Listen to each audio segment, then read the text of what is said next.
Good morning and welcome to the June 15th Transportation Infrastructure and Planning Subcommittee meeting. I call the meeting to order. Our first item is call to the public. I believe we have a couple speakers.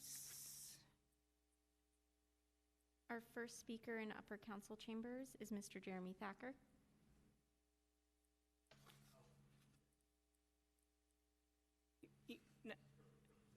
Okay. Is there any other speakers? Yes, our second speaker joining virtually is Karen Olsen. Karen, are you on the line? I am. We can hear you and you may proceed. Thank you. I'm calling in, in relationship with directly impacted leadership through Maslib, Arizona. And I'll be commenting on a different agenda item, but I just wanted to state that. I'm calling today because I was here at a subcommittee in May about my own citizens' position. And I honestly am sitting here in a space of unclearness because it was made somewhat to be understood in my opinion and from my understanding that what I was asking for in terms of the records of what has been spent on the policing since the protests of the summer of 2020 could be released, but I have not been reached out to via email. It has been unsure to me as to how to proceed. And to be honest, it felt really abusive at the last meeting. My agenda item was combined with else's, and then it wasn't made clear as to what we were supposed to have done. And I'm wondering how council feels about that. And I know I'm in a public comment, so I know you all can't or won't comment back. But it's really, really frustrating. And it feels like we are set up to fail in this space. So I'm really hoping that I can get some clarity, that I will be reached out to about my agenda item that was in May.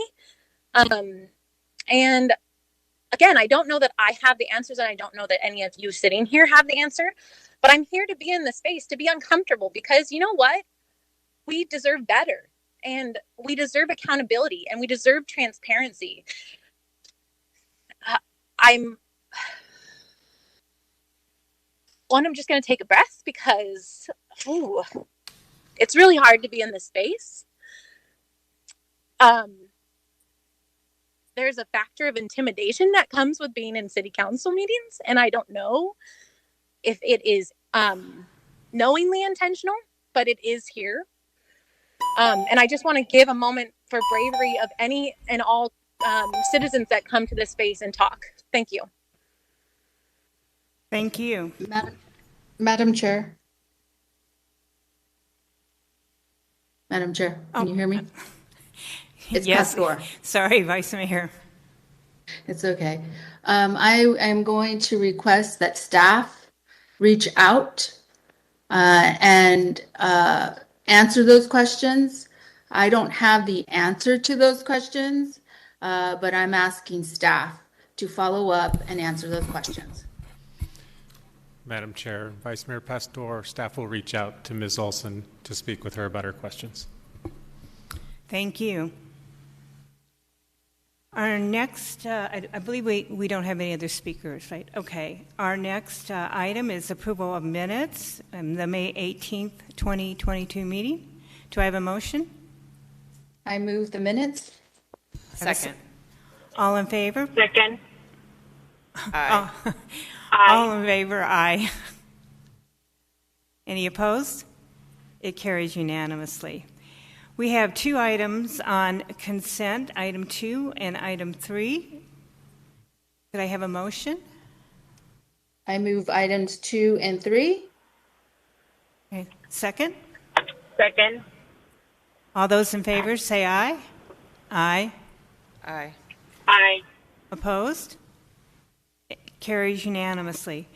We have 4 items, items 4, 5, 6, and 7 for information only. Does any subcommittee member require additional information? Okay, then let's move on to item 8, Vision Zero Road Safety Action Plan update. And welcome, Keeney. Good morning, Madam Chair and members of the subcommittee. Actually, it's Keeney and Brianna. So we're happy to be here today to talk to you about our Vision Zero Road Safety Action Plan and provide an update. And today we're going to be focusing on an update on our development work on the Roadway Safety Action Plan. I do first want to highlight the leadership of the Mayor, Council, and this subcommittee in responding to the seriousness of addressing our roadway fatalities in the City of Phoenix and putting forth efforts to reduce and eliminate serious injuries and fatalities on our roadways. It does make it easier for us from a staff perspective to move forward knowing we have clear direction from the Council on this. When we were last before this subcommittee in October, we had provided an update on our efforts, and we were most recently before Council in January and February with an update, but also to request action to incorporate Vision Zero principles in our action plan. Today, we would like to provide you an update on the progress that has been made by our team to cover the next steps that are leading us forward towards completion and adoption of this plan. Key to our presentation will be presenting the draft strategies how we will make our roads safer for all users. But I want to highlight what we are presenting today is a draft. We want and need additional community engagement and input to ensure that our plan is complete and best serves our city. With me today is Brianna Velez, our Assistant Street Transportation Director. So I want to quickly review what we've done since Council unanimously approved the development of the Road Safety Action Plan. We began by collecting and analyzing road safety data. Then we began our first round of community engagement in November to inform the public about the plan and to collect their thoughts and opinions on how best to address our road safety concerns. This effort continued through February of this year.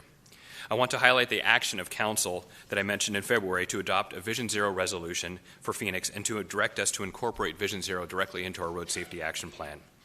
Our team has also been working to improve and modernize the tools we use to evaluate road safety. And then also I want to talk about where the draft Vision Zero Road Safety Action Plan report, a portion of that we're presenting today. After today, our next steps will begin to our second round of community engagement to share those draft strategies and collect public input on them. And all this is taking us closer to the conclusion of the development of our action plan. We plan to present the final report in October of this year, but before we get there, we will have a second round of community engagement, and our team will complete work on our crash analysis tools, and we will finalize our road safety strategies and present that to Council and the public for final approval. The public and the Council have a huge role to play in the second round of community engagement to helping us shape the final plan. So what will be the difference between the information we are presenting today and the final report in October? With the June report, we are covering the what and why and who related to our road safety strategies. We have incorporated Vision Zero into them, have highlighted the desired outcomes, and the data and collection and analysis effort that was foundational to this effort so far. Our draft strategies also identify the lead and supporting stakeholders.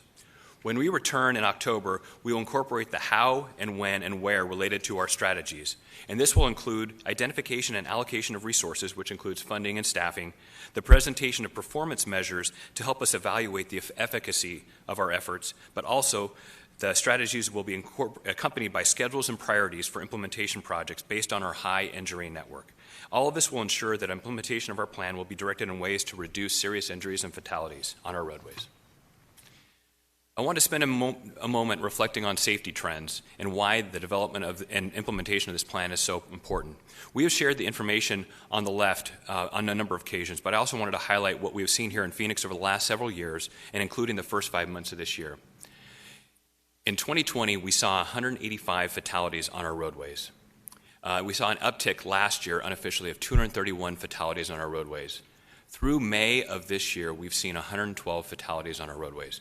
If this trend continues, unfortunately, we will surpass the number of roadway fatalities in 2021. On to another topic here related to this. You're all familiar with the 4 E's of transportation safety that has been the basis of our road safety efforts: evaluation, engineering, education, and enforcement. However, as we've been working on this plan and discussing it with council members, there's one thing that we've heard more than anything else. That has been that when we begin implementation of this plan, we need to make sure that our investments go where they have the greatest need and where we have the highest incidences of serious injuries and fatalities. So I really want to thank the subcommittee and the council for the input and feedback on this. So I'd like to share that we'll be adding a fifth E for our transportation safety efforts, and that is equity. And this couldn't be more timely or appropriate at this point in time. In our review of federal infrastructure law, specifically the Safe Streets for All program, equity is highlighted as a key component of a complete road safety action plan. I would like to quickly review the results of the first round of community engagement. It was clear from this effort that our community cares deeply about road safety and are very much invested and engaged in helping to identify how we can make our roads safer. So we had a virtual meeting back in November, 116 attendees. Then we also had many community touch points through that process. We also had a bilingual interactive survey that everybody could complete.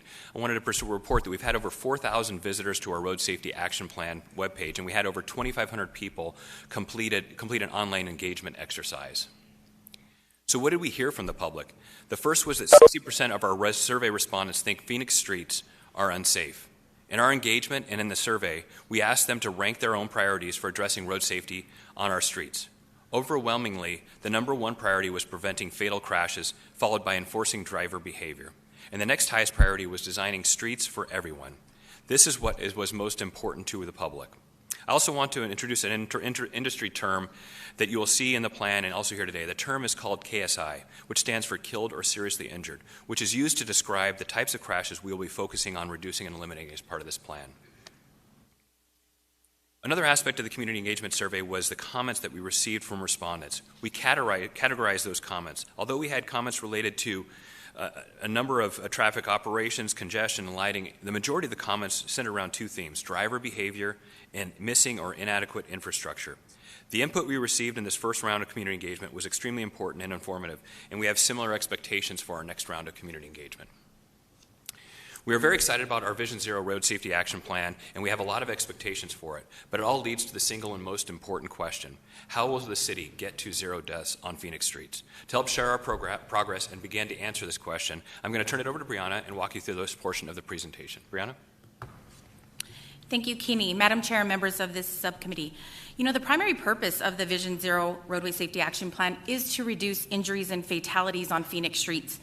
The action plan will provide a roadmap of priorities for implementing enhanced roadway safety programs modeled on the 5 E's to achieve the goal of Vision Zero. The framework of the draft action plan is a tiered approach which includes 5 focus areas with 16 objectives and 40 strategies. Focusing on the evaluation of the crash data and public input from Phase 1, the focus areas were developed, and they really represent the top areas with the most fatalities and serious injuries, which also aligned with the concerns from the public input. The objectives that were developed under the focus areas identify what the measurable goals are, and then the strategies aligned with the concerns. The objectives that were developed under the focus areas identify what the measurable goals are, and then the strategies under the objectives identified the method or action taken to meet those goals. Now I want to highlight the 5 focus areas that were developed in no specific order.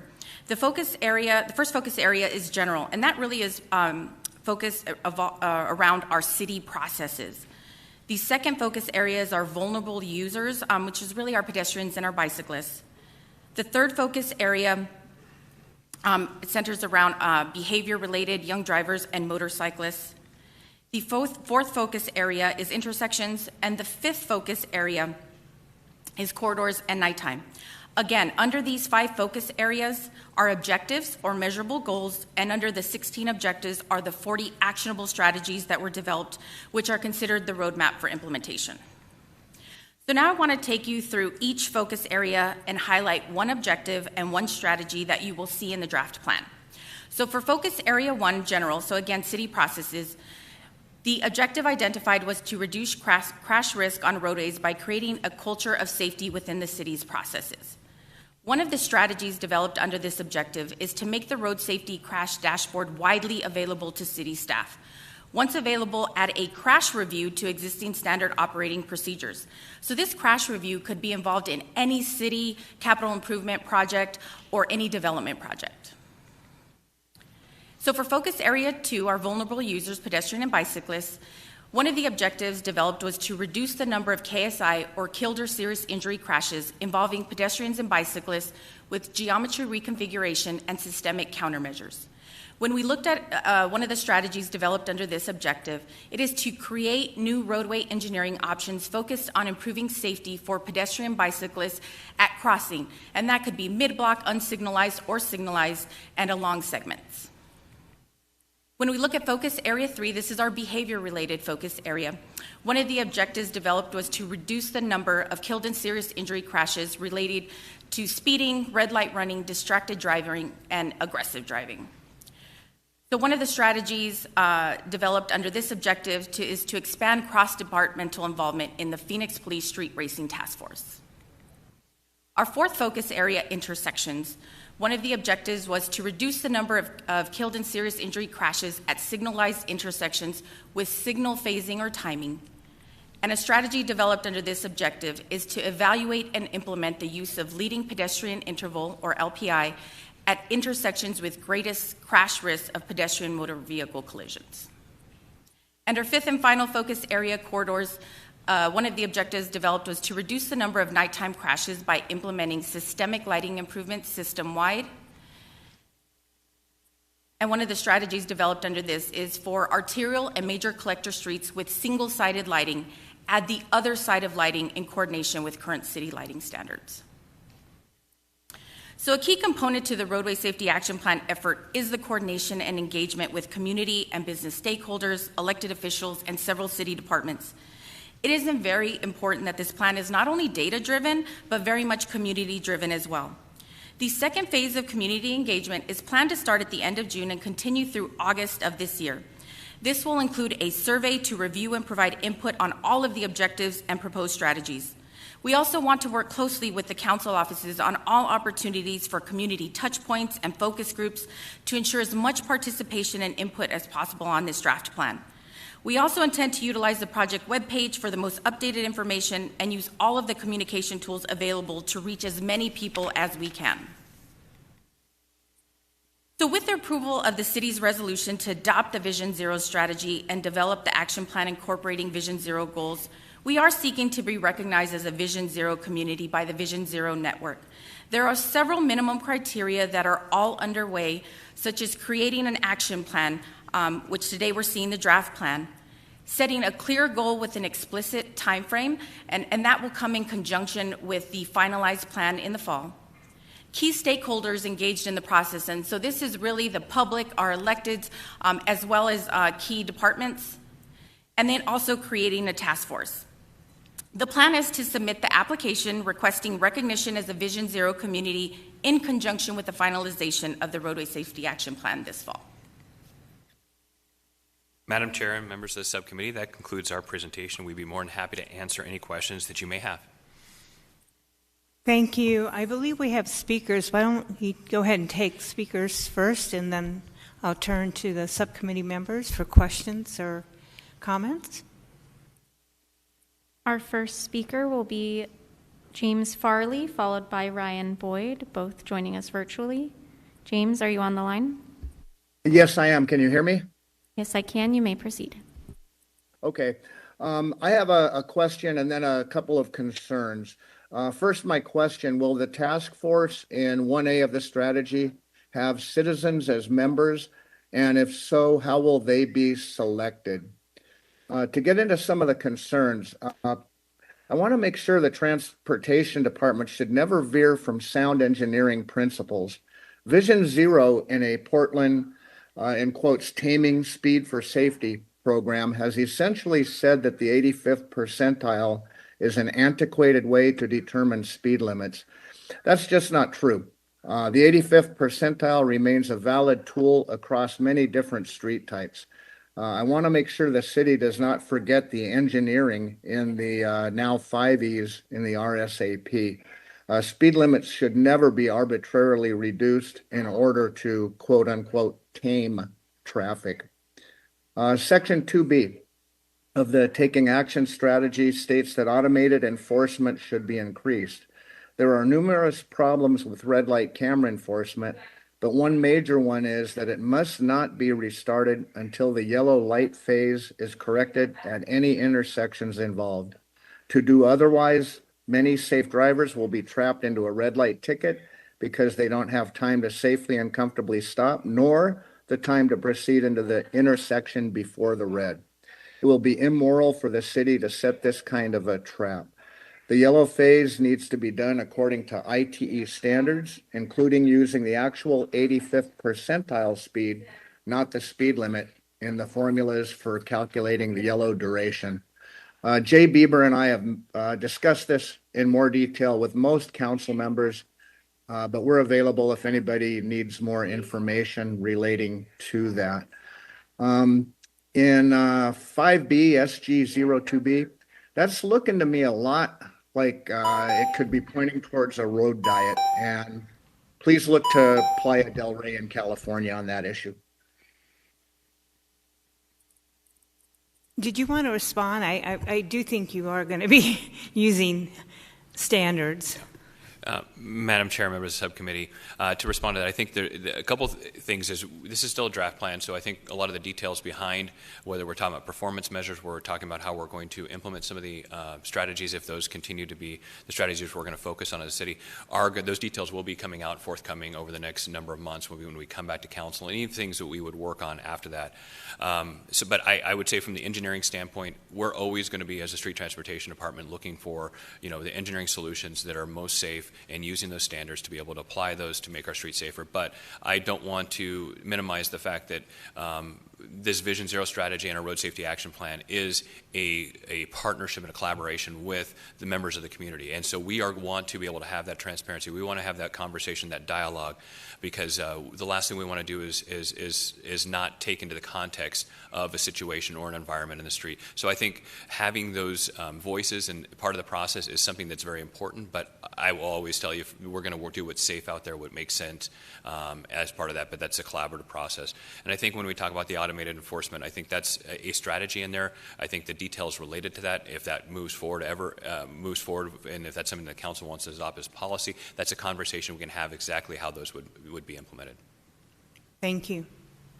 The next speaker? Our next speaker is Ryan Boyd, followed by Jeremy Thacker. Ryan, are you on the line? Yes, can you hear me? Yes, we can. You may proceed. Perfect. Thank you so much. Good morning, Madam Chair and committee members. Ryan Boyd with the Urban Phoenix Project, for the record, here at 1069 West Taylor Street. Here, just to provide comments, we understand that this is a draft, and we are looking forward to continuing the conversation with the Streets Department and all of you about this draft. We just want to put some things on the record, too, just to be moving forward here. And I think one of the big ones is, as we finish up this plan, we definitely want to see metrics and goals on the way to that zero death mark. We want to make sure that this plan is accountable and that this plan has the teeth to make sure that it's not just a buffet of options, but actually provides momentum for us to progress. And we understand, too, that there are going to be strategies that we may experiment with that may not turn out as well as we need to, and we need to have the flexibility to say, hey, this isn't working, and be able to actually start things that might work better. On actual items that we had some specific interest on, we were interested in the fact, actually, ironically, we do have some interest in making sure that the enforcement piece is correctly done. We want to make sure that any enforcement action is not arbitrary, that it's basically made sure that it is not targeted at one neighborhood or one kind of individual, and really making sure that that goes well. I think it is possible to run an automated enforcement program, but the details, the devil's in the details. You have to be very careful on that. We're also interested in actually making sure that we follow previous adopted council policies, such as the Complete Streets Guidelines, and actually set those context-sensitive speed limits. Yes, the 85th percentile has its purposes, but there's also discussion at the federal level and among engineering as to whether that's appropriate for every single street. There's a lot of areas where you don't want a street to be a neighborhood street to be a speedway, for that matter. So a lot of good things. We like the leading pedestrian interval. We like a lot of the other strategies here. we really want to make sure we're proactive so we have things that are effective here, and that it's not just, for instance, one last comment, you have to prove that people are already crossing illegally to get a mid-block crossing at times, and that's just not appropriate. Thank you so much. Our final speaker on this item is Jeremy Thacker, joining us from Upper Council Chambers. Good morning. I support Vision Zero and the plan. I just would like to see it go a little quicker and maybe look at the correlation between growth and density and the number of deaths that we're seeing, and potentially slow down some of the growth and density if it's costing us lives. I think there's got to be if there's a direct correlation, then we can look and see how that's happening. And that's so I support it, though. Thank you. Thank you. Are there any comments or questions from subcommittee? Councilwoman O'Brien? Thank you, Chairwoman. Could you explain the leading pedestrian interval for those of us who are not traffic engineers? Madam Chair, Councilwoman O'Brien, members of the subcommittee, certainly. So a leading pedestrian indicator or interval is right now when you go to a typical intersection, if you have to activate or actuate or the pedestrian crossing activity, that will happen when we have the green through phasing.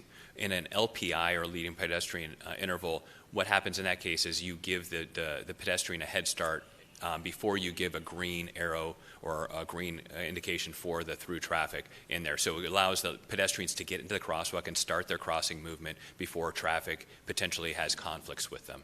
And we actually have it in certain areas around the city, in select areas. In fact, just out here in front of City Hall, there is a leading pedestrian indicator that we have there. But to implement this in more areas, especially in high crash areas where we have pedestrian and vehicle conflicts, would be a good tool to make sure that we give the pedestrians a priority to be able to make sure they're visible out there. But that's what an LPI would do.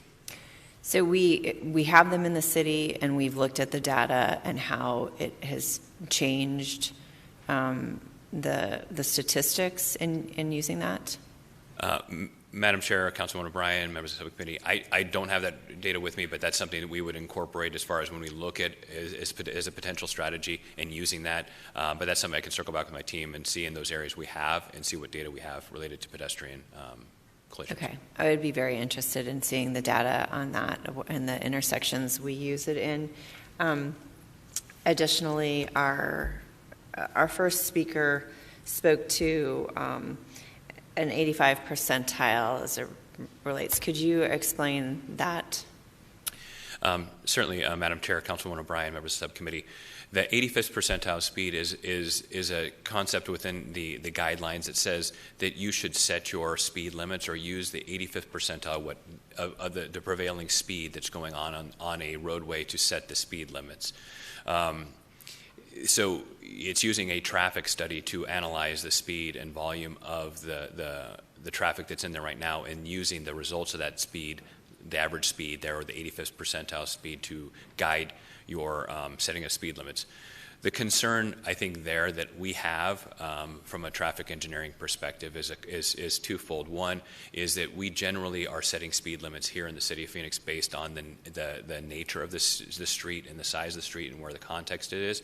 But I also think that there is, when you're looking at 85th percentile speed in current or relevant time, there's an enforcement element of there. So the 85th percentile speed could be also influenced by enforcement activities, meaning that if people feel like they have to go the speed limit. So it can be something, if you were looking at that, where the 85th percentile guides you to do raising the speed limit.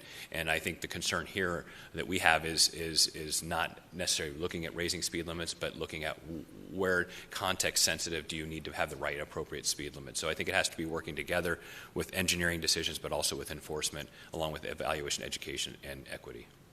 So to make sure I'm clear, the 85th percentile speed, if we don't have the proper enforcement aspect of it, could mean that on a street such as one I drive on regularly that has a 45-mile-per-hour posted speed limit, if we did that traffic study and there has been a lack of enforcement on that street, we could come back and say, well, the 85th percentile is 60 miles per hour. Is that what I hear you saying? From a purely engineering perspective and for a formulaic perspective, that's a correct, Councilwoman. Okay. So I'm just going to express that I would have serious concerns with using the 85th percentile speed without proper enforcement. We, as you said, set speeds on our streets based on, I would guess, use as well as some engineering, and we need that enforcement aspect, and we're working diligently to make sure that we could have that enforcement aspect back. I'd also like you to talk about the yellow light phase being adjusted. So, Madam Chair, Councilwoman O'Brien, members of the subcommittee, I think a memo went out to the council members from the city manager related to what we're doing. Related to that, I know that we conducted a report analysis on yellow light time. We were looking at peer cities and what they are doing as the ITE revised their guidelines in 2020 that revised how a municipality may go about setting yellow light timing. There isn't a lot of study data out there in the industry on the results of that or what that would mean from a traffic safety perspective. That's one of the concerns we have here in Phoenix. And we are working with our university partners, actually with University of Arizona, to conduct a study here of 12 intersections where we're going to be looking at the impact of the existing yellow timing versus the revised ITE yellow light timing to see what the impact of that from a traffic safety perspective, from a driver behavior perspective of looking at potentially extending the yellow lights. And the long and short of it is that revised ITE guidelines adopt and look at using something similar to an 85th percentile to be able to set the yellow light timing. In lieu of an 85th percentile study, they recommend using a plus 7 mile an hour over the existing speed limit to do that. What that does is extend the yellow light timing, but at the same time, because of the way we set our all red or timing in the intersections when you have no movements going through the intersection, that would actually shorten that time. And that usually is your clearance time to make sure the intersection's clear before you have conflicting movements going in there. So that's why we have some concerns about that. But we're interested to see how these results of this study we're doing with the University of Arizona comes out to be able to report back to the council. We anticipate in the fall we'll be able to do some interim reporting back. But we're going to continue to use those locations to be able to guide our behavior and to be able to evaluate how we should move forward with looking at the ITE guidelines. Revised ITE guidelines. And so to be clear, to go back to my example on my 45 mile per hour street, if we did a traffic study that said the 85th percentile is 60 miles per hour, then we adjusted our yellow light phasing based on that traffic study using the 85th percentile, we would then time our yellow lights so that somebody could go through it at 67 miles per hour and still have time to adjust to the yellow light based on a speed of 67 miles per hour? Yeah, Councilwoman O'Brien, the revised IT guidelines call for if you don't have an 85th percentile speed study, in lieu of that, you can use 7 miles an hour over the speed limit. So you wouldn't want to use both. If we had a study showing 85th percentile or a recent one, then you wouldn't add the 7 miles an hour to that. So it's one or the other, not both. Thank you for that clarification. I appreciate that. The 12 intersections that you've selected for the study with U of A, how were they selected? Madam Chair, Councilwoman O'Brien, members of the subcommittee, those 12 were selected on a number of crash and safety risk evaluation criteria using, for example, the Maricopa Association of Governments top 100 crash risk for intersections. We also looked at red light running data as well and crashes that are happening at those intersections. So we use those to put those into kind of a matrix to figure out which ones we were going to move forward with. As obviously because we want to have as much of a fair study and evaluation as possible, we're not really talking about which locations those are, but that is something we are doing as part of this to be able to evaluate those 12 and see how it works in Phoenix so we can have our own safety data. Okay. Keeney, I think it might be helpful to explain what ITE is, just in everyday terms, so that people can understand, and what the relationship is with other jurisdictions. Madam Chair, members of the subcommittee, ITE is a national group, Institute of Transportation Engineers, traffic engineers, and they set guidelines and I wouldn't say they're regulations, but they're best practices for agencies to follow. And it's not just about yellow light timing or red light timing or traffic signal timing. They've set a number of areas. So this has been a number, as Mr. Farley, one of the speakers before, talked about, this has been an area of contention and discussion with ITE about what to do with the yellow light timing. And it does have an impact on the automated enforcement piece. And at least around the country it has, when this has been a bigger topic of discussion. Thank you so much, Keeney. Thank you, Madam Chair. Thank you, Vice Mayor. I believe you had some questions. I do.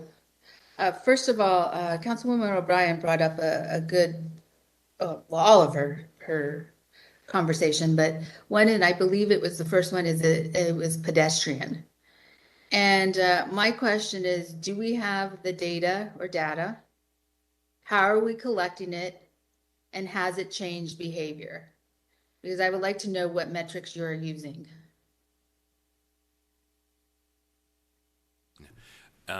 Madam Chair, Vice Mayor Pastor, are you referring to the LPI question or just in general pedestrian data? I'm referring to the example you gave to Councilwoman O'Brien. It was the first example. We were talking about the pedestrian of timing and changing, I guess it might be LPI, elements. And then the question led to metrics. And so that led my brain to ask these questions of, do you have the data, which you did answer, and how are you collecting it? And do we see patterns of behavior changing, or did behavior change? Madam Chair, Vice Mayor Pastor, members of the subcommittee, as maybe I wasn't clear on that, and I apologize.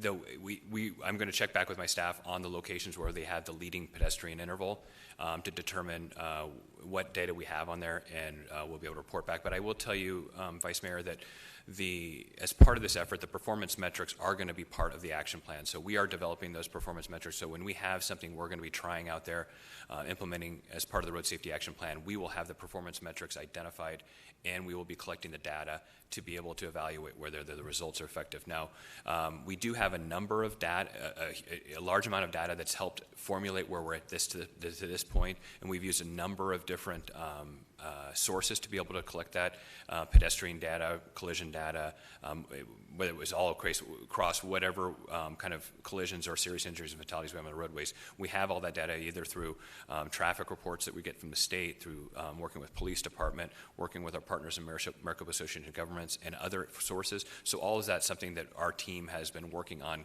compiling to get to where we are today. But that data collection and evaluation and performance metrics will be key to the success of our Vision Zero action plan, because that is exactly how we have to measure how effective we are in implementing the measures that we're trying to implement to be able to make our roads safer for everybody. Okay. Madam Chair, I have follow-ups and then other questions. I guess my follow-up on that is, what I had heard is that we did change LPI, there were some changes on some of our streets. And so where those changes happened, I go back to what was the data or the analysis at that time to have changed that area? And then do we have the data currently as to be able to see if it has altered any behavior, and how are we collecting it? Because that's, unless I'm completely off and didn't hear it, so I want to understand for clarity purposes and for the general population. That's what I heard when the conversation was going with Councilwoman O'Brien. Madam Chair, Vice Mayor Pastor, and members of the subcommittee, No, I don't, at this point, for this meeting right now, I don't have that information about those LPI locations, but that's what I'm going to get with my staff and be able to determine the answers to your question, why we did it, what information we had at that time, if we have any data to be able to evaluate the success or how well it's working, or any changes in pedestrian behavior or collisions. That's what I'm going to get with my staff, and we can report back to the subcommittee on that. Okay, thank you, because I think that would help us as a subcommittee to make decisions and understand and see patterns of behavior change versus trying to lead to this goal of no more deaths or vision zero, and be able then to back it up with the metrics that is needed in order to justify why we did the move that we did, and then be able to demonstrate it. I think that's very important. The second item is I would like staff to sit down with Urban Phoenix Project. And I'm going to put on the record is specifically what to, specifically in other items, but to discuss.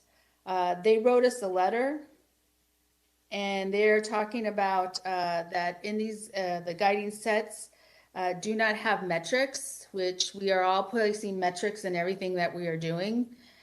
So I think that would be a healthy conversation to have with them.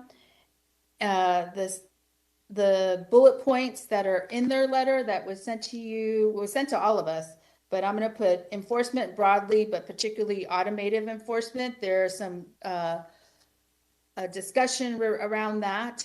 Added far side bus bays at intersections. I know that all intersections can't be that way because of the way the streets were designed and not having enough room, or we take a lane out, which could be a discussion. I think of 7th Avenue and 7th Street. Context sensitive speed limits, as we had this conversation, not set by the 85% rule. I agree with Councilwoman O'Brien. If we don't have enforcement, then I think we need to look at that and reanalyze that area. And then neighborhood traffic calming being elevated to a safety tool rather than a luxury for organized neighborhoods. Specifically in District 4, because that's the area that's probably the most urban right now. And a lot of changes are happening, as Mr. Thacker stated earlier, regarding density and neighborhoods getting eaten up by some of these projects, in particular Central. I think we need to relook at how we address that and traffic calming within those neighborhoods. Thank you to Urban Phoenix Project for sending this, because this is some of the items that are happening throughout my whole district and many others, but I would say more right now in the urban. Madam Chair, Vice Mayor Pastor, members of the subcommittee. Obviously, we were copied on that letter as well from the Urban Phoenix Project, but I want to make sure the subcommittee knows that we actually do meet monthly with Urban Phoenix Project about a number of issues relating to downtown area and traffic and safety. And actually, we're meeting, I think, tomorrow. And so we'll talk with them to see if we need to have an offline separate meeting to talk specifically about their comments, or if we can accomplish it there. But we do strongly value our collaboration and partnership with Urban Phoenix Project and other groups like Phoenix spokespeople related to traffic safety. Thank you. Any other questions? Thank you. Any other? Well, thank you, and keep us updated. It sounds like you're off to a great start, and I do agree with Jeremy, the sooner the better, to try to get some of this implemented. Thank you. Thank you. Okay, our next item is number 9. Yes, Madam Chair, on item 9 is a continued item from the April 20th, 22 meeting, which was a citizen petition submitted by Jeremy Thacker.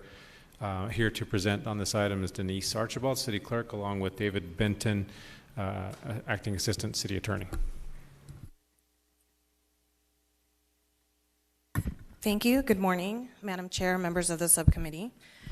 This item is a citizen petition, and it is submitted by Jeremy Thacker at the February 16th formal meeting, and it was reviewed by this subcommittee on April 20th and then continued to this meeting as well. And so the request by Jeremy is to add to the agenda any public comments submitted a reasonable amount of time, approximately 48 to 72 hours prior to the meeting, so that the council can respond to legitimate complaints and concerns. In terms of our regular meetings, we have our formal meeting where the council considers and acts on city business. This is the meeting where we have most of our work that passes through the council, approvals of changes of ordinances, contract approvals, and the bulk of the city business occurs during the formal meetings. We have anywhere from 80 to 200 items on the agenda at any given time, and we get a lot of work done through the formal meeting. In terms of adding things to this agenda, only the city manager adds things to the agenda, and the mayor may request and or at least 3 council members to put items on the agenda for the formal meeting. We also have our policy meeting. This meeting is for the council to review information and determine policy. Staff presents more in-depth information to the council during policy meetings, and the council provides guidance to staff on items of policy. For this agenda, or for these types of meetings, only the mayor or at least 4 council members can put an item on this agenda. And we also have subcommittee meetings. The mayor does charge the subcommittees with their powers and duties, and the mayor can refer items to the subcommittee, and also the subcommittee chair determines the agenda for each of those meetings. In terms of the preparation for the agenda for meetings, there is a general research and information gathering process that occurs for each of the meetings for items to get onto the agenda. It starts with staff research and discussion. Staff takes a look at the items that are moving forward towards the meetings and putting on the agenda to see if they're feasible, if there's any legalities or any issues that they need to consider, or if this has been done before, for example, or gathering some statistics and data. And there's discussion around the item.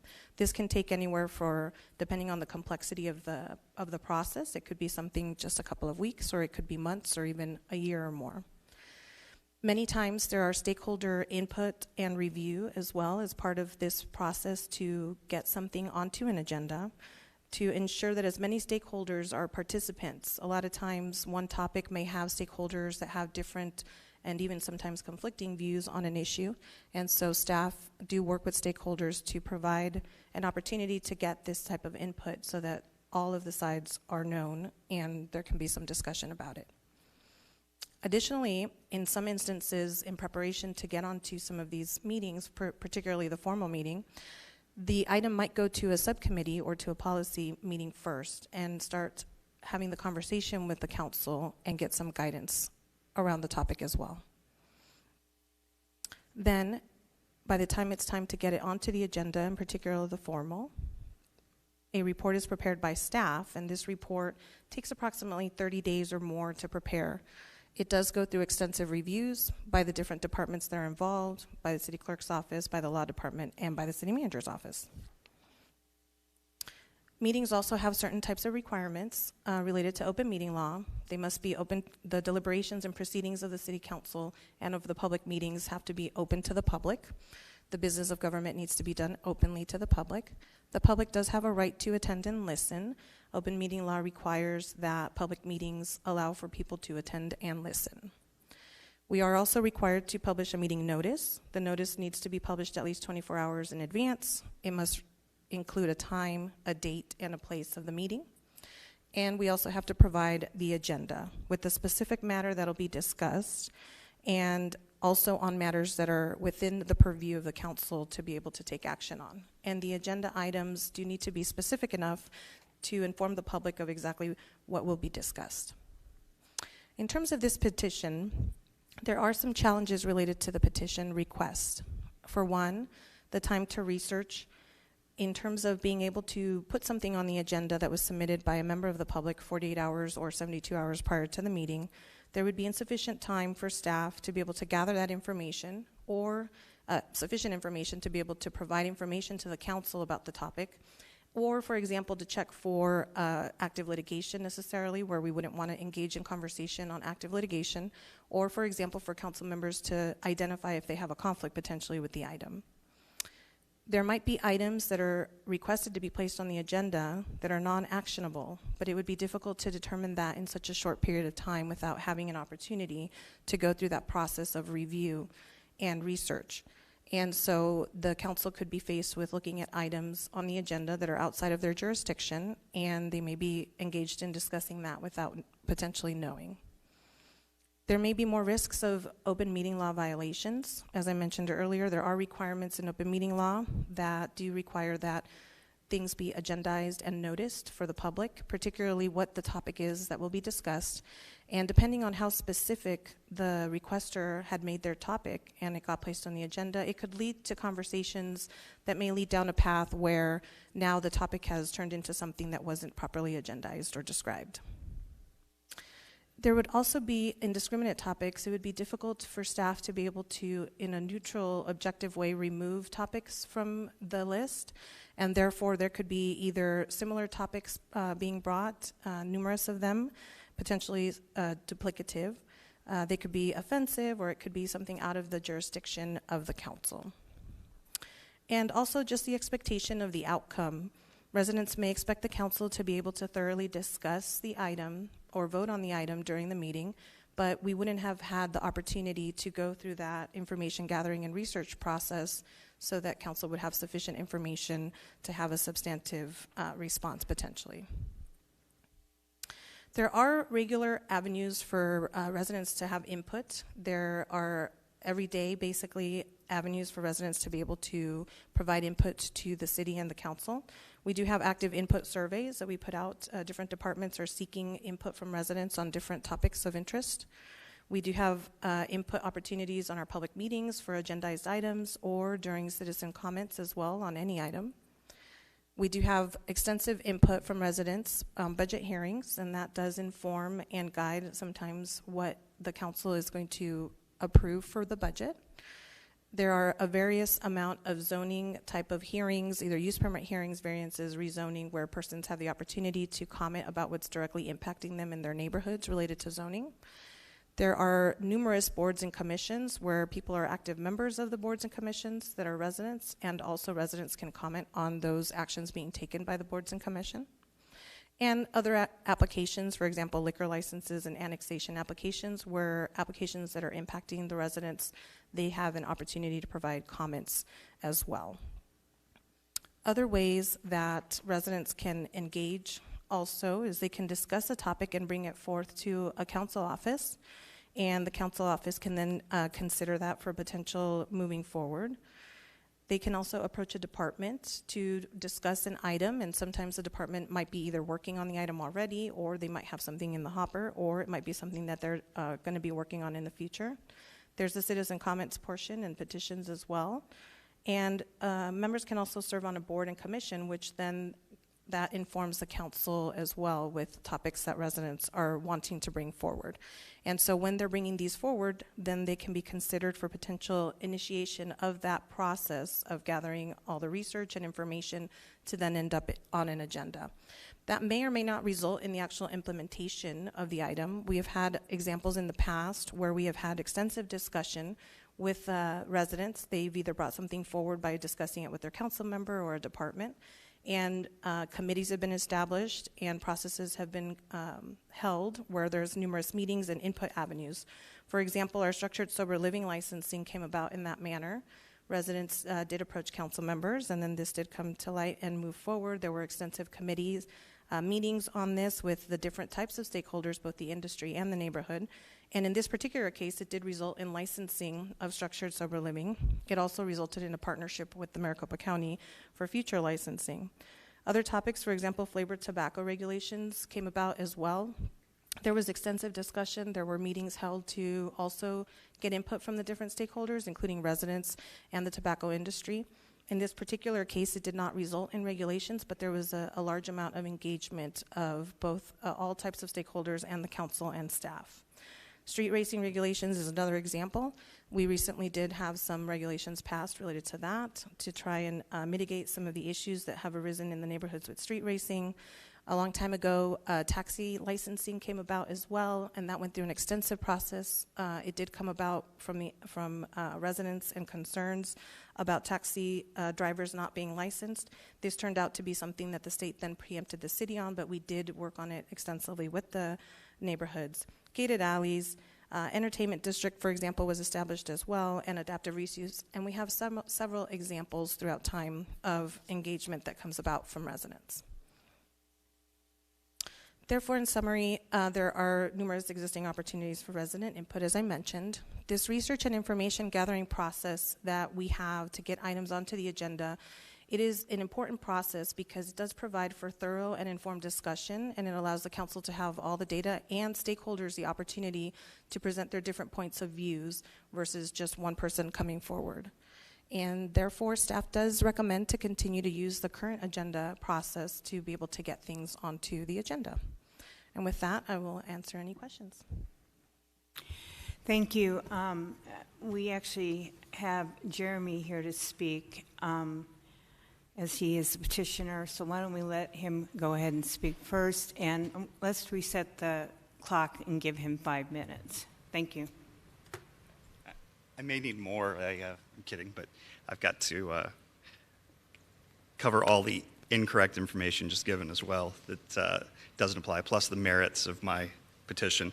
So, ironically, I was not given a copy of this presentation prior. It wasn't included in the agenda, so I can't go over them point by point, which I would love to.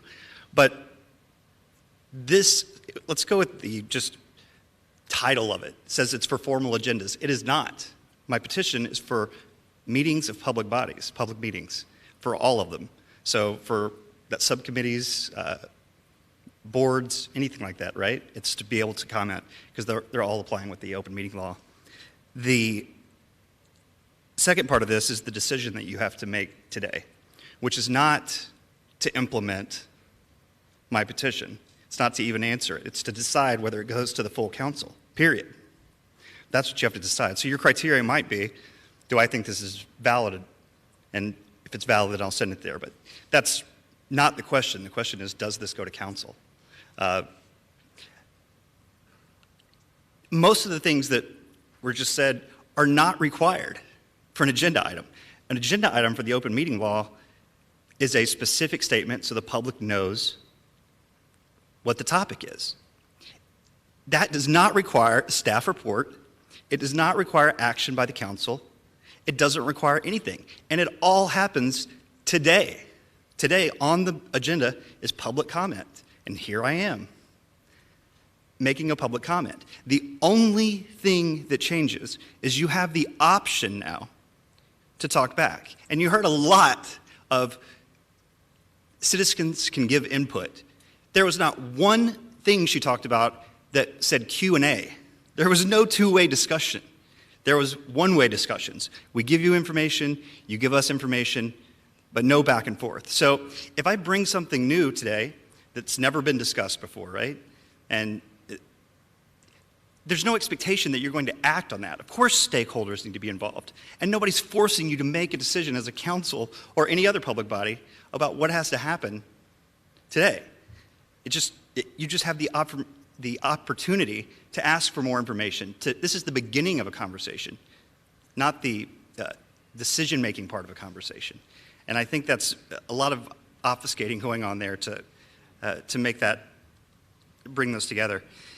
Last time, Councilmember O'Brien, you asked me for examples, and I'll give you some examples and hypotheticals that staff will have no answer for about how this happens. And I'll start with the 3PI Oversight Committee that meets once per year. They meet once a year. So I go and make a public comment, I get on the next agenda, fantastic. It's only 12 months away before I get my answers. Or we'll turn that into the real world example of me attending this year, the 3PI meeting in January. Signed up to make a public comment. I signed up to make a comment on a specific agenda item as well. Well, Tom Chapman goes past the option for me to comment on the agenda item. I missed because it was virtual. I was muted. I couldn't chime in. And it gets to the end, and the person who had presented and I had the question for had left. So now, once again, how do I get my answers for this? Because if I request public records, they don't have to answer questions. They just have to give me records. Well, it's not what I needed there. Another thing happened at that meeting. Prior to the meeting started, while on webcam, I could hear Tom Chapman and Cynthia Aguilar discussing me and my petition on golf. I could hear them talking about it. So I asked about that at my public comment and if that was appropriate, and I was told it was not a proper discussion for that meeting. So now, once again, a year? Is that okay? Is that an acceptable amount of time for efficiency? So all the things that they're trying to get you to say are required aren't. You don't have to do anything differently today. If I make this public comment, none of you have to respond. None of you have to act, no decisions have to be made, and no staff reports have to be written. You can just business as usual. But if something touches a nerve, at least now we have the ability to move forward. So I'll give you another example. If I come to the meeting this afternoon of the formal council and I am asking about the status of the Ethics Commission, because I want to file an ethics complaint against, I'm not doing this by the way, but Dorina Bustamante, because she's chair of the parks and she worked for the company that had businesses right next to Margaret Hans Park and did business with the city. There's a clear conflict. But I know there's no ethics commission in place, and I want to know what the status is. Do we need to really wait? I need to wait 3 hours to make that comment after the 200 agenda items, and then come back the next week to wait another 3 hours to potentially get an answer? Or is that something where somebody could just give some feedback right then and there, and we could discuss it? And that seems practical, and if ever there were an example of why we need to be able to cut this bureaucratic red tape, it's this right here, how much mess we just went through to have a conversation that was much simpler than being presented to staff, or to the council, sorry. Thank you. I just want to say, you can always come and set a meeting up with us and talk about those kinds of issues as well. I think that's how a lot of business gets done. I will tell you, you used gated alleys as an example, and that was from a neighborhood in my district. They had problems, they were concerned, they came to me. I went to the city manager and to the mayor, and they said, yes, let's move forward on that. We got concurrence from the council, and we now have a process in place. So I think a lot of it is having dialogue with staff, having dialogue with council members. It goes a long way in helping you out. I think our petition process is flawed. I think the language needs to be reevaluated. I personally would like to look at trying to amend some of the language and take it back to the voters. But I appreciate your frustration, and I understand that. I have always been willing to meet with you, and I think a lot of the other council members would meet with you as well, try to dive into some of your problems. And I know your biggest issues have to do with the Parks Department. And certainly we're limited in some of our scope with the Parks Department, but I think that we would all try to stand with you and help you through some of your issues. I think one thing I like to see is when someone does submit a petition that staff reach out within 72 hours so that they know that we have the petition in hand, and then perhaps we need to talk to the mayor and look at where that petition should go. They all end up here, but some of the petitions really deal with other issues within other subcommittees. So those are some of my thoughts. Any other council members have any comments? I do. Vice Mayor? So I'm actually going to make a motion, and I'm going to explain why I'm making the motion. I'm making the motion to refer to formal meeting due to the fact that I feel like this is a council decision, and all 9 of us need to hear this and then determine and take a vote and determine if this is what's needed. So my motion is to refer to the formal meeting. I don't know if I would second, but that's my motion. Chairwoman, Oh, I yes, just hi. have clarification. Welcome. Councilwoman, I'm sorry, Vice Mayor, can you just explain, is this just for these items that you want them to go to council? Yes, I want this, well, yes, I want this item to go to council. And I'll, yes, I want to refer this to the formal meeting for all 9 of us to hear this petition. Okay, I'll second that. Comments before vote? If we take a vote, can I still make comments on this petition, or do I need to do that before a vote? Oh, that's a good question. Yes. I'm going to turn to the city attorney. He said yes. I can ask questions afterwards. Okay. Okay. Then I believe you have to ask now. I'm sorry, what? Okay. All those in favor say aye. Aye. Aye. Those opposed? Nay. Aye. Okay. Additional comments? Okay, Yes. thank you, Chairwoman. Alderman O'Brien? I would like to see some modifications. However, based, Mr. Thacker, on some of the examples you've given, I would say that, on a meeting that meets once a year, certainly I wouldn't be waiting to make my public comment there. I would be reaching out to staff in the committee ahead of time. When I served on a committee, we received emails ahead of time. And I understand you're frustrated, so I'm guessing somebody's not responding. There are a multitude of opportunities for our citizens to participate, provide input, and meet with the various folks. And I do not understand all the magnitude of all that you have been through. And so, I do appreciate that you're frustrated, and you have pointed out that there are some modifications that we could make to the system to a degree. But I would say it is important to be reaching out to staff and council members and boards and commissions and the folks that are in the realm of where you have questions. I appreciate the staff's presentation today, and they have talked and touched on many of the important aspects of open meeting law, and there will be an expectation from citizens and our public to do certain things based on it being on agenda. So I do want to have further discussion with council members and the mayor about how we make this better. I just don't think that this is the right way.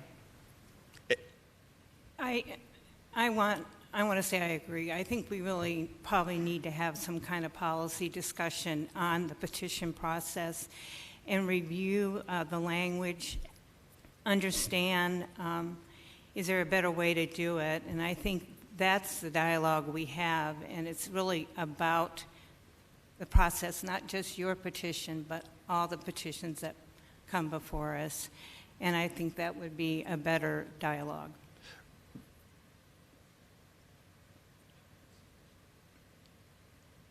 Vice Mayor, did you, or? Chairwoman? Yes. So I just had a question just for clarification. So then what happens now, given that it was I always get a little confused by this, that it was a 2-2 vote. What happens now? The motion fails. And it doesn't move forward, correct? Correct. Okay, thank you. Madam Chair? Yes. This was not about citizen petitions. The one we're discussing currently, was about public comment. Citizens petition is the next discussion point. Just for clarification. believe you combined the two presentations. Madam Chair, members of the subcommittee, these are two citizen petitions that were submitted by Jeremy Thacker. This one in particular is related to putting items on an agenda related to public comment, meaning if someone wanted to put something on an agenda, they would submit it to staff 48 to 72 hours prior to the meeting, and it would be agendized. And I believe that's what this discussion was about and what that vote was for. Okay. So the next item would be your second. Okay, let's go to that then. Thank you.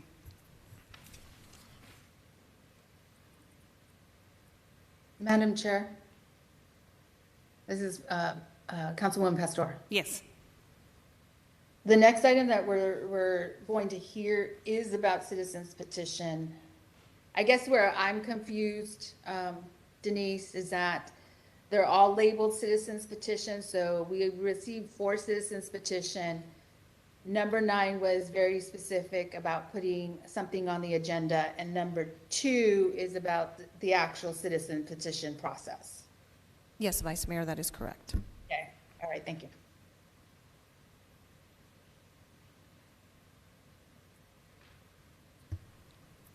Okay. Madam Chair, members of the subcommittee, I'm going to give you the presentation on the Jeremy Thacker citizen petition regarding the citizen petition process and how they're handled. Again, this same item was originally presented at the April 20th TIP meeting and it was continued to this meeting. What I'm going to do here is give you an overview of the citizen petition process. Citizen petitions are submitted during a citizen comment period at a formal meeting, whereby after that citizen petition is moved on to the law department for review to see if that petition qualifies as an actual petition.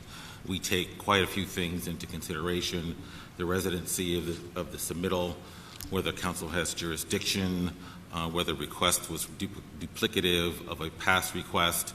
We also take into consideration whether the council has jurisdiction to even review it, whether the petition or request is illegal or unconstitutional, and whether that request has already been acted on in the past. If it qualifies as a petition pursuant to the process, it's assigned to the Transportation and Infrastructure and Planning Committee for further review. Just in case, if the petition was disqualified, it's handled as a regular citizen comment. Thanks, Denise.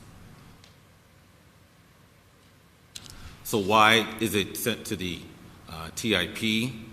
Pursuant to the charter language, any citizen may appear before council at a regular meeting and present a petition. And this is where the important part is: such petition shall be acted upon by council in the regular course of business within 15 days.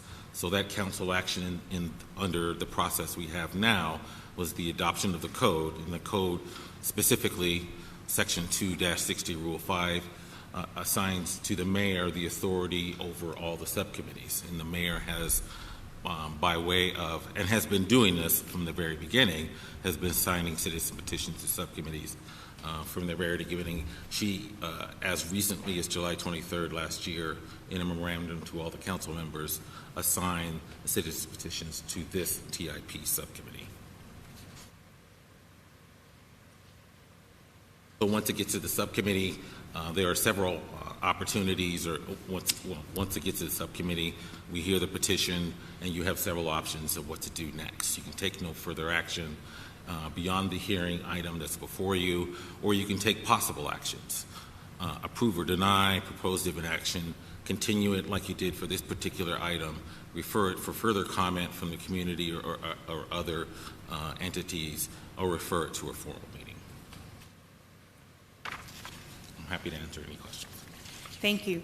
I'll give Mr. Thacker 5 minutes. Is Mr. Benton suggesting that the action taken on my petition was taken prior to my petition ever being created or submitted?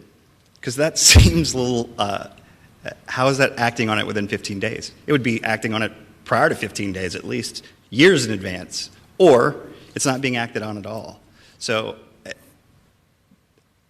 makes no sense. That is not it's not the way it reads. And since the charter has been created, it's never been changed. This portion has remained the same of the charter. And until 2019 was the first time that citizens' petitions have not been heard within 15 days at the full council and acted upon. Even in this off chance that they were not within the purview of the council, they were still heard. In fact, in a 2017 meeting where Councilmember Garcia presented a citizen petition while he was not on the council, Mayor Stanton said, we don't have to like the petitions, we don't have to agree with them, but we have to hear them. And I do believe Chris Meyer was still an attorney here at the time, and I didn't see him step up and say, no, you're incorrect, we don't have to hear them. All you have to do is change the rules. Because I think back to the charter was put in place. These were very thoughtful people. They considered what they were doing. And the only way it could be changed is with the vote of the citizens. For the mayor to single-handedly change the charter and how the charter language of that section is handled without public knowledge, without approval of the council. It all happened in a memo in violation of the open meeting law, by the way, sent to all council members, changing that.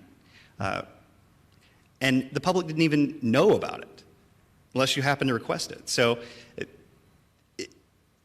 what he's saying is absolutely incorrect. It's not legal. It doesn't pass the smell test. And even being here today, the fact that we even continued this item and it still hasn't gone to the full council was another violation. Like, this is clear as day, in my opinion. And I'd love for him to have to be held accountable and really answer the question, what action was taken by the full council on any citizen petition within 15 days? Because what he says is that when the mayor was given the charge of subcommittees, when the city council approved that. But the problem is, the mayor still has limits on that. The mayor can't hold meetings that don't meet the open meeting law or public records, can't hold them at 2 a.m. in an off-site location that nobody knows about with no agenda. There's still rules apply. You can't just say she's in charge and now she can do whatever she wants. She can't create in fact, I asked this question of him. I'd like him to answer it again, which is, so could the mayor create a subcommittee of one member that meets once every 4 years with the charge of getting rid of citizen petitions? And he said, yes, she could do that. She wouldn't, but she could. Do you believe that to be true? Because that's superpower, right? Like, that goes against everything that is open, public, fair. It's the reason we have a city council. And he's saying that she could subvert all of that. So I'll leave it there. Thank you. Are there any comments? Vice Mayor? Madam Chair. Yes, I have some comments. I do believe, as I stated with item 9, that our citizens' petition should be heard by the full council. I am aware of, I guess it's page 11, where the charter does say any citizen of this city may appear before council at any regular meeting and present a written petition. Such petition shall be acted upon by the council in a regular course of business within 15 days.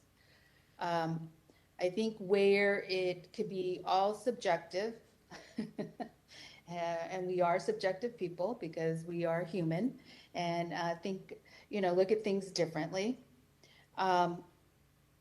is where we consider what's considered a regular course of business. And so I strongly feel that all 9 of us should hear and receive the citizens' petition. And I would like to make a motion and I don't know if this is where we still have comments, or can I make a motion?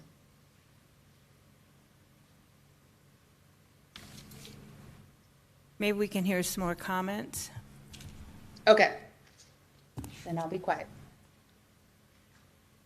So I would prefer that we have actual policy discussion about petitions and have a broader discussion and get a background. And then again, if need be, look at amending the charter if the language is confusing to people. I think it's a bigger process, and I think it's worthy of council policy discussion.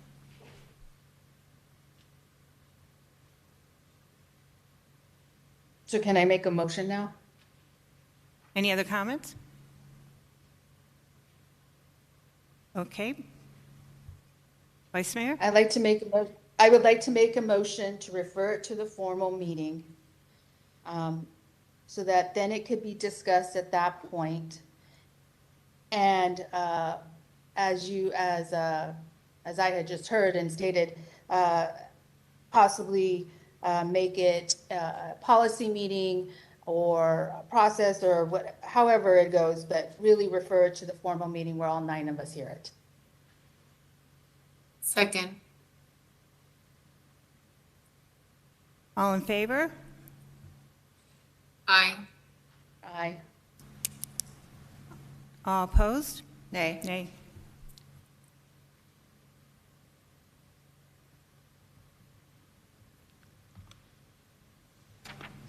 So I think my recommendation, I would hope, is that we ask the mayor to put this on for a future policy discussion about all petitioning, and we can have a broader discussion. Understand. Okay, thank you. Chairwoman, I support that as well. And I believe, because there's 4 of us, according to the city clerk, we could probably make that happen. It's one of the only things you can do. Thank you. So we will move to item 11.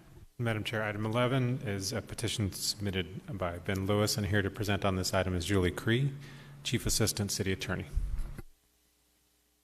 Morning, Madam Chair and members of council or a subcommittee. So I'm here to discuss a petition submitted by Mr. Ben Lewis at the April 22nd formal council meeting. In summary, this was a request for the City Council to direct the City Manager's Office to produce documentation and an account of matters related to ongoing investigations involving the Phoenix Police Department and 2020 protests and related employee misconduct. Further, he requested to ask the City Manager and Council to conduct 2 public meetings regarding these topics. So specifically, the request asked for a clear account of the misconduct of Phoenix Police related to protest cases, including specific employees in conducting those 2 meetings. Staff recommends denying the petition due to open protest-related litigation and criminal and internal administrative investigations that are ongoing. Releasing documents or summarizing the status of cases and discussing those publicly could negatively affect or harm the city or individuals that are in litigation and those investigations. Specifically, it could affect the position of the parties in litigation or influence the public and potential jury pools. It can also affect because public statements that are made in those public meetings could be used in litigation. But the parties cannot object. They cannot create foundation of experts making statements, distinguish between opinions, and ask questions, which they normally would have that right to do in litigation. Further, it may harm the due process and the statutory rights of our police employees who are under investigation. Under the Statutory Police Officers' Bill of Rights, those employees have the right to union representation, the ability to respond to allegations, and to appeal any discipline charges and to go through that entire process. In regards to the request for the 2 public meetings, I did want to point out that the city may take some future action The City Manager's Office is working in coordination with Mayor and Council to discuss conducting some public meetings that do address related topics. Possible topics could be the ad hoc summary of policy changes that have been implemented, and the police department policies that have been or are in the process of being revised. And Madam Chair, with that, I will go down the options. So your first option is to accept the petition and direct staff to produce documents and or to hold public meetings. To deny the petition due to ongoing litigation and the administrative investigations. Or you could, of course, give other direction that's not listed. And with that, I will take any questions. Are there any questions?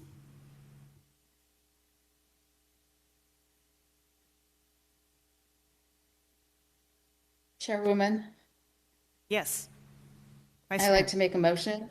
Okay, I'd like to make a motion. I would like to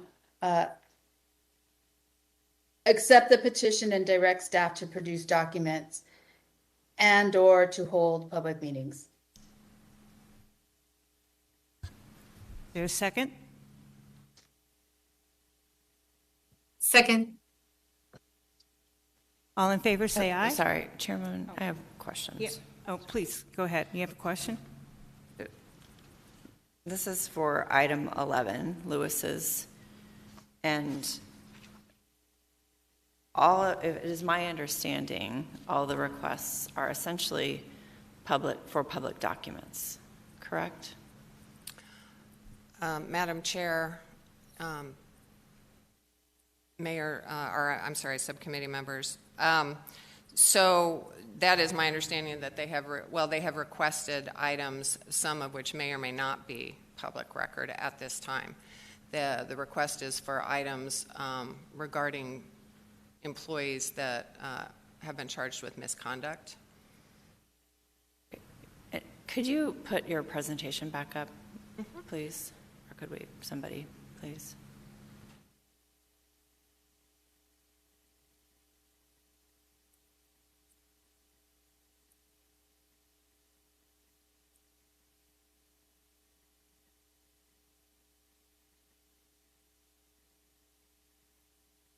Will you go to the final slide, which I believe has the recommendations on it, or the options, not recommendations? Okay, and then Vice Mayor, your motion is to do what? I chose one. I was originally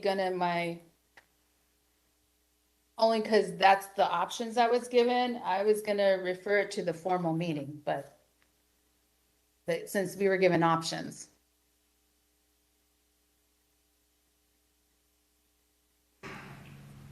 So when I read Council or Chairwoman, the specific request is for us to enact a resolution to produce 2 special public engagements to facilitate public awareness and transparency through open discourse, and that at those engagements, the following are being requested, which are essentially documentations regarding misconduct of Phoenix police.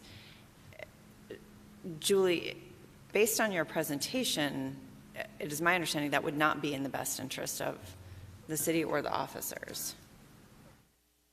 Madam Chair, members of the subcommittee, so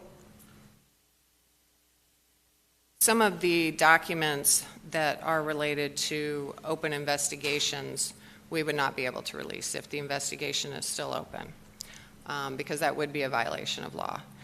If it's closed, or if it's just documents related to litigation, then we might be able to release some of those if they're not under a protective order, or so it's just legally it's not advisable for all the reasons that I've listed.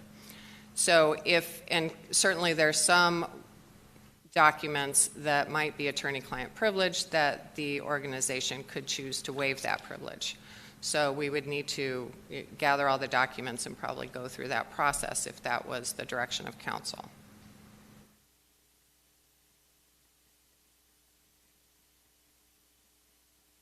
And I apologize. I was just told that we have 2 speakers on item 11. The petitioner, Mr. Ben Lewis, is here as our first speaker.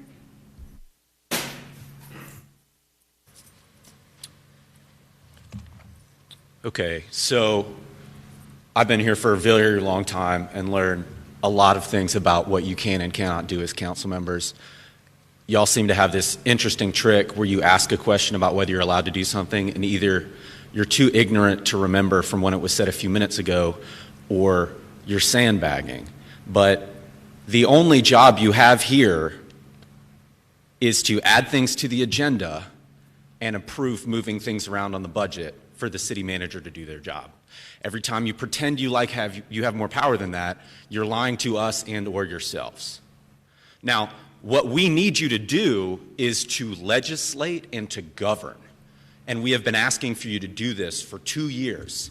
And every single time we've showed up, you've said something about how, well, I don't know if we can do that citizen's petition because we might have to write a report and that could take some time. Or maybe I show up and I say, you know, you have all the information about what's going on in the city of Phoenix. You have the budget. You see how they spend their money every single quarter. We, as the people who are in the streets being abused by this police force who is completely out of control for obvious reasons, because we can't even hold them accountable because of the negotiations that y'all have made with their police union, we're standing here saying we need you to govern. We need you to hold your only employees accountable who are consistently taking city money to make our lives more miserable. And I know that's a fact because we have lost police officers year over year and crime has gone down. It's the only thing we haven't actually tried to do to reduce crime, but they're leaving because cops are realizing that they can't be good cops on the inside. It's not an institution that allows that. So they're stuck in there thinking, do I stick with this pension because it's worth it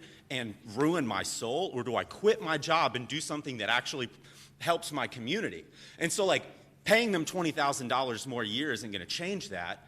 Not letting them be held accountable for the harm that they're inflicting every day isn't going to encourage them to grow and become a reformed police department. We have to know what's going on. You have to know how this money's being spent. We spend $200 million a year to hire officers that we can't find, and then you reappropriate it to golf spending later today? I mean, it's wild what y'all think you're doing for this community. But the problem is you have no power. And you can't change the charter. You don't have the opportunity to. We've got to get the state legislature to do that. You don't have any power. If the 3 of you came together at this moment and said, I think we should put something on the agenda, it would happen. But instead, you've got 2 people voting to do it, 2 people voting not to do it now, but to do it later a different way. What's the point? You're just obfuscating all this BS so developers can come in and take our city away from us. How many people own land in Phoenix that don't even live in the United States? You don't care. It's money. It's money in, money out. Let's keep the poor people off the streets and hiding. It's just like, why are we even here asking you to do stuff? I came today because my name was on the agenda, not because I knew you would do anything about this problem. But listening to you waste, this has got to be $1 million meeting. Just looking at how many heads are in this room. This is $1 million meeting for you to read to us reasons why legally you don't think it's a good idea for you to govern, because the most expensive department that you control is so corrupt that we can't even talk about it publicly without getting sued more as a city. Why are we spending $1 billion a year on this department when we can't even get them to do the basic job that we think they're supposed to do? We cannot control them with the people in this room. And every time we show up to tell you that they are harming us and they are hurting us and they are wasting our God-given money that we just have only, like, this isn't the Fed. We get X number of dollars a year, and you think, I know, let's give half of it to public safety. Let's give $6 million to golf course restoration. We had 1,800 neighbors die from heat in the past 2 years.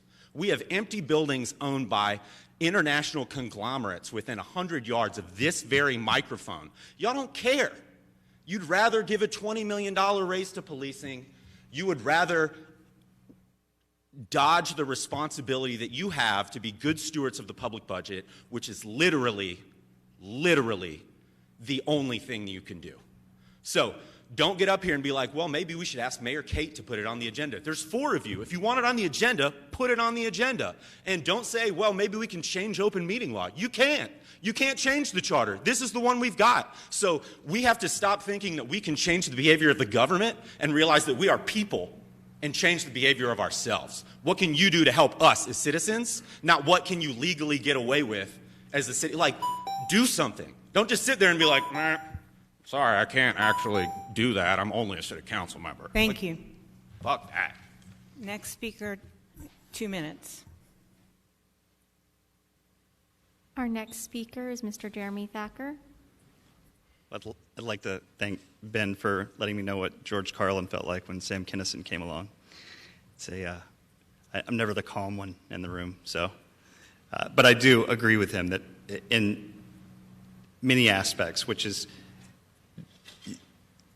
Councilmember O'Brien, you were asking about the petition itself and the merits of it. That is not the question before this body today. The question before this body is it going to the full council to be heard? And if you're looking at that subjectively, as if you would vote on it, then you've missed the complete point. Because it's not your decision. It's 9 people's decision. It's not 4 people's decision. And if you're voting for 2.5 of them because of your subjective beliefs about a petition, then you have completely missed the point, and the subcommittee has missed the point.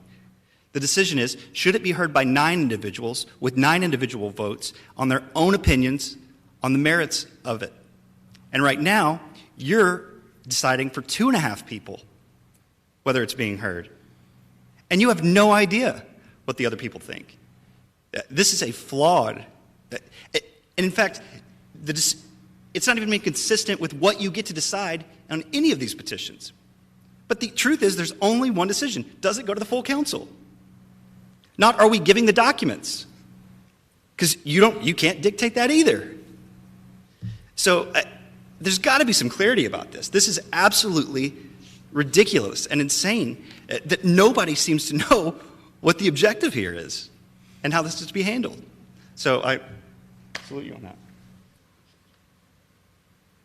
Our final speaker on this item is Ms. Karen Olsen, joining us online. Karen, are you on the line? Hello. Yes, can you hear me? Yes, we can. You may proceed. Thank you. And I just want to give a big thank you to both the previous speakers for holding space.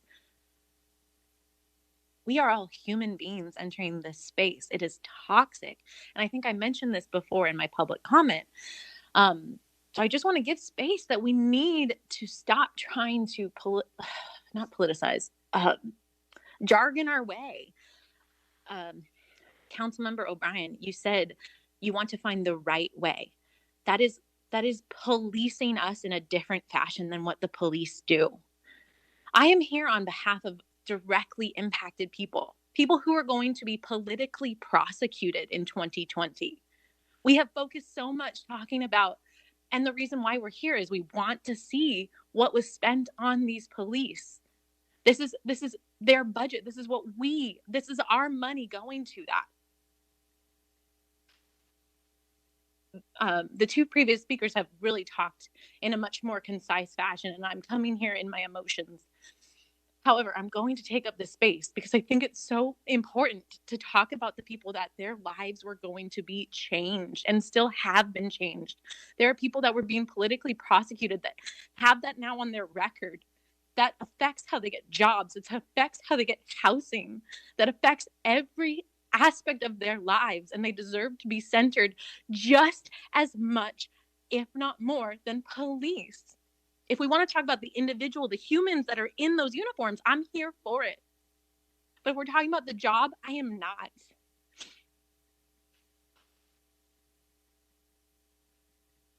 You all have choices in this. You all have power, whether we know what that power exactly is. We could sit here forever and try to define it. But you have choices in your hands. You have people's lives in your hands. These people matter. Thank you. I believe we have a motion on the table. Madam Chair, Yes. I just want to make sure, I chose option 1, but I wanted to make sure that I accept the petition and refer it to the formal meeting. So you're adding on to the, Well, that's what I was gonna originally do, refer to the formal meeting, and then I just took option 1 because it says accept the petition. But then once I read it, it says direct staff to produce documents. I think this needs to go to the formal meeting. so your motion includes the first Accept the recommendation plus petition. going to the formal. Yeah. Yes, accept the petition and refer to the formal meeting. Okay. Madam Chairwoman? Can I make some? Yes, Councilwoman O'Brien? Can you clarify, so if we accept the petition, and if your motion says accept the petition and produce the documents and or have the meetings, I can't remember exactly what it said, what does accept the petition mean? So what would we do with it at a formal council meeting if the direction of the subcommittee is to also produce the documents, which is a public records request? So in my thought process, and I believe I'm very clear, so I don't know where the lawyers are there, when I was went through this with them and clear that it would, if we refer to a formal meeting, we have accepted, I believe we have accepted the petition to go for it to a formal meeting. Okay, could I get clarification? That is my understanding. Thank you, Vice Mayor. Chairwoman, could I get clarification from David? Madam Chair, Subcommittee Member O'Brien, can you repeat your question? So I apologize, could we have that slide again that has the recommendations? So my understanding is the Vice Mayor is modifying, oh no, it's not, it's just to accept the petition and then direct staff to produce documents and or hold public meetings. So what is the meaning of accept the petition? Because she's actually saying accept the petition to go to the formal council. So I want to understand what action then would be taken at the formal council if the subcommittee is also voting to direct staff to produce documents and or to hold public meetings. Madam Chair, Councilmember O'Brien, there's kind of two things going on there. If you just accept the petition and direct staff to produce the documents at this point, that you wouldn't need to move that on to formal council. What I'm hearing Vice Mayor Pastor saying, she also wants to move the petition request and direct staff for documents. She wants all of that to go to council. Once it got there, council would then at that time take into consideration, because we're only making a recommendation. At that time, then council would make the decision about how to go forward with that recommendation. So by adding the language to move it forward to council, it still has to go to another meeting before staff would take any action based on the vote that would occur at formal meeting. Yeah. Is that my understanding of what you just said? That's correct. Okay, and that is the Vice Mayor's motion? Yeah, I believe yes. Yes, I would like to refer it to the formal meeting and accept the petition. To me, accepting the petition is moving it to formal meeting. That's how I relate it. Okay. So we have a motion. All in favor, please say aye. So I apologize, Chairwoman, so did the second accept that, because it's a change from what the original motion was. Is that correct or no? I didn't really hear a change. Was there? Madam Chair, I would, if I could just, what I'm understanding is that the first motion was to accept the petition and direct staff to produce the documents. That's still a recommendation of the subcommittee to the full council. This is a recommending body, and on its own, not able to direct staff to take those actions. So the first motion would have resulted in moving this forward to the subcommittee. I think the Vice Mayor's clarification just makes that clear that this is going to go to a formal action of the full council before anything occurs.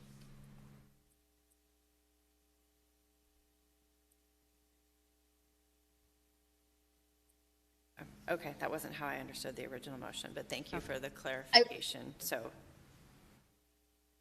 Chairwoman. Yes, Vice Mayor.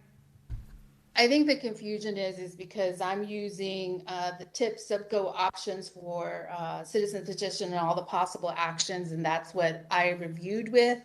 But then this one had an option, so it threw me off, and then I did number 1. So that's why I'm adding the clarity. Thank you. To me, they read the both. Yes. In that sense. Okay. But I also have some questions. Okay, go ahead, Vice Mayor. Okay, in this request, it says request for clear account of misconduct of Phoenix Police related to the protest cases, including specific employees, and conduct 2 public meetings. And then bullet 2 says denying due to open protest related litigation and criminal internal administrative investigations. Julie, my question is, if we had 2 public meetings, you wouldn't be able to discuss because of protests related to litigation and criminal internal administrative investigations. There are items that you wouldn't be able to discuss, but that doesn't stop you from having public meetings.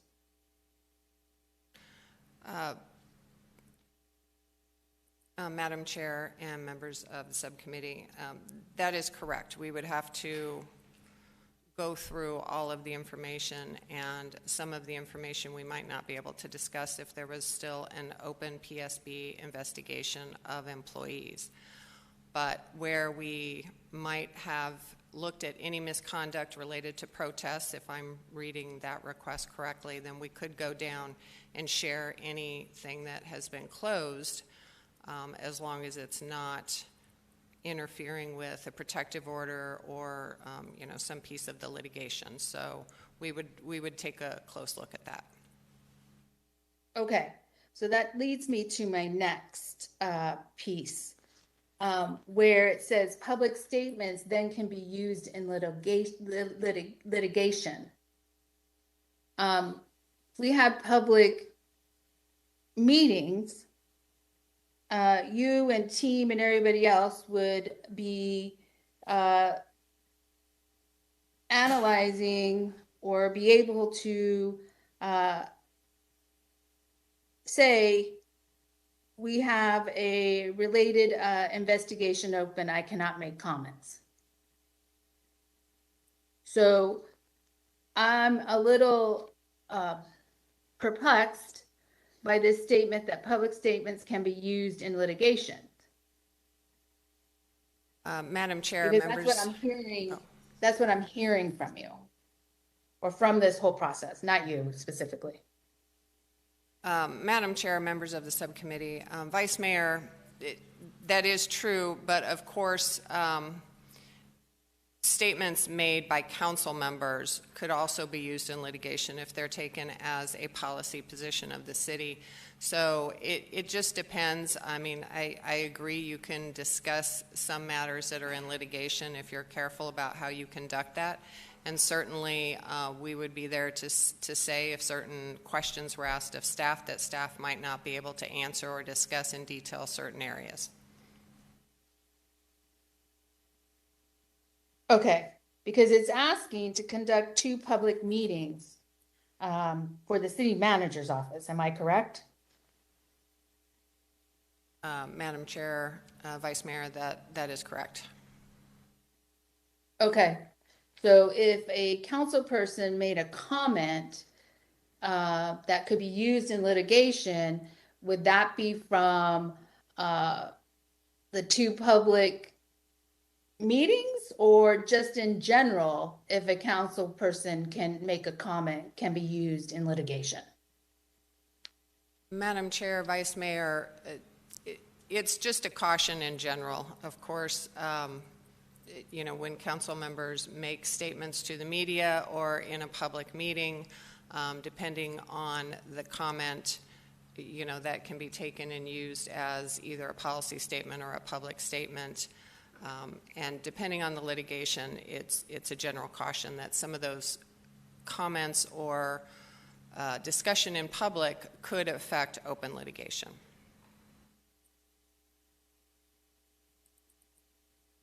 Okay, but I just want to be mindful of the fact that we're always in litigation, meaning the city is always in litigation. And I don't know every litigation case that we're in. And I don't know sometimes by me making a comment if we are in litigation.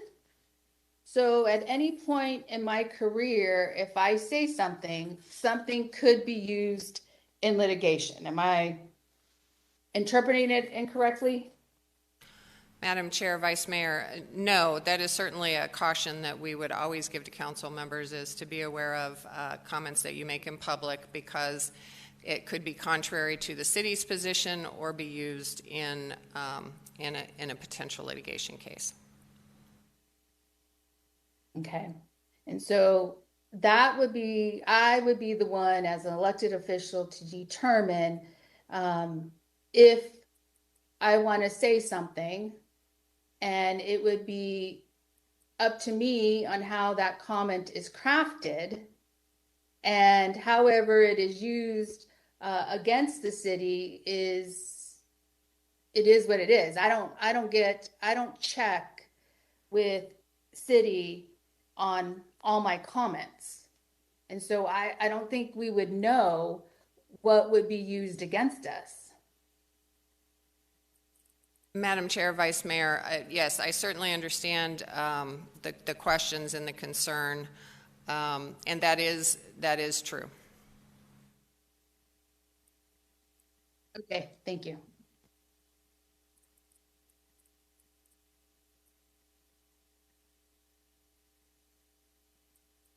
Sorry about that. Is there any other comments?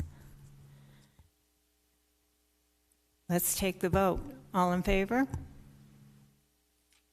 Aye. Opposed? Nay. Nay. I'd like to explain my vote. Please. Because this request asks for 2 special public engagements in addition to 2 formal council meetings, and this matter is specifically related to ongoing litigation as well as administrative investigations. For those reasons, I am voting no. Thank you. We move on to item 12.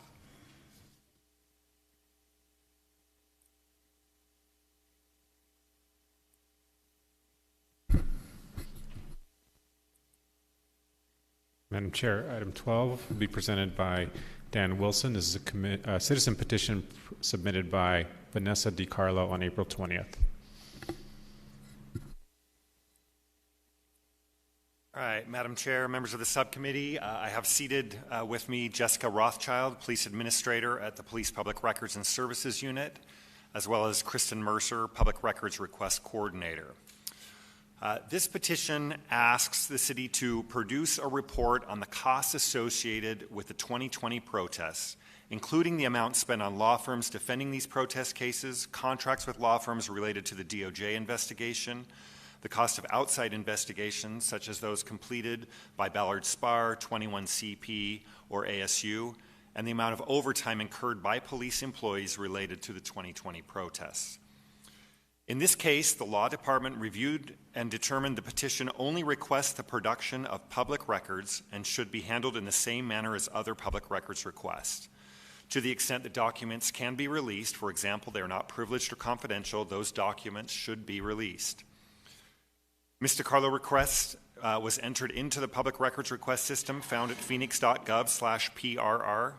The Communications Office is coordinating the response with multiple departments, including the Police Department's Public Records and Services Unit, to produce requested police records. Staff will contact the requester when the records are ready for inspection and purchase. The public records request will be processed in accordance with the Arizona Public Records Law. Action is already underway by staff, and no additional action on the part of the subcommittee is necessary for staff to continue to process this public records request. We'll take any questions. We have 2 speakers on this item. Our first speaker on this item is Ms. Karen Olsen, followed by Mr. Jeremy Thacker. Karen, are you on the line? I am on the line. You may proceed. All right, here I am. So I am here in support of Mass Liberation Arizona and on behalf of Black and directly impacted community, asking you to release these reports. I believe the NASA's petition is the same as mine that I once again was here for in May. And so I'm unsure as to what will be done. And honestly, I am feeling a little bit low. Again, I'm here on behalf of those directly impacted from the protests of 2020 and 2021.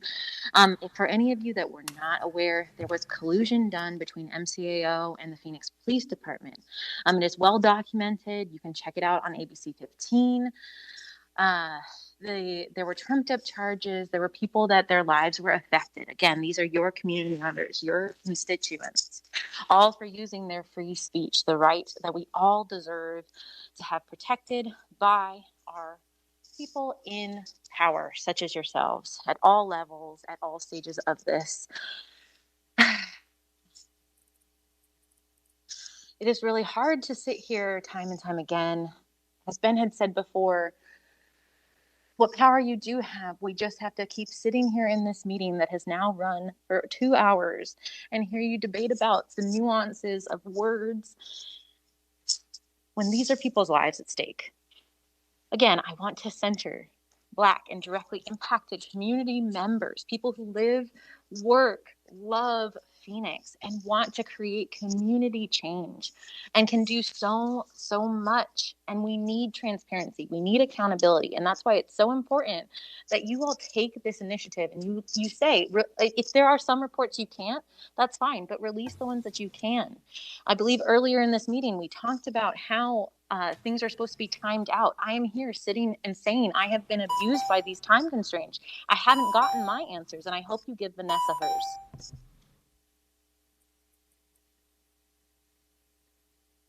Our next speaker is Mr. Jeremy Thacker, joining us from Upper Council Chambers.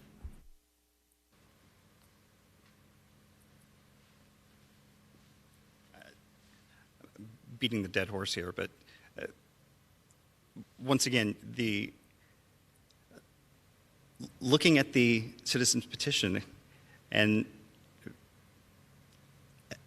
voting on it as if you are deciding today whether it's right isn't just not what you're here to do. And I'm confused by the questions that happen still. Like, I mean, when you're asking about saying it's the lawsuit and you're going to vote no, that's your answer about the petition.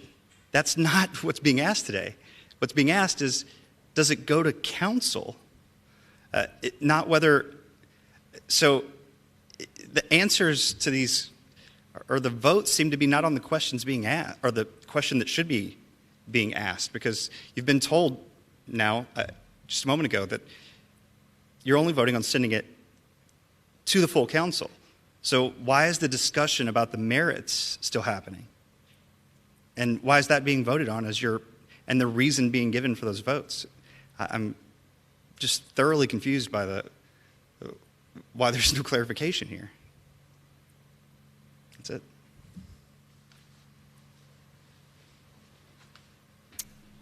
Do we have any comments or any questions? So you're processing as public record? Correct. Councilwoman? Yes. Nay. Nay. Thank you. Nay. Nay. Thank you. Next item is called the public. I believe we don't have any others. Followed by future agenda items. Are there any to be added? Vice Mayor? No, not at this moment. Okay.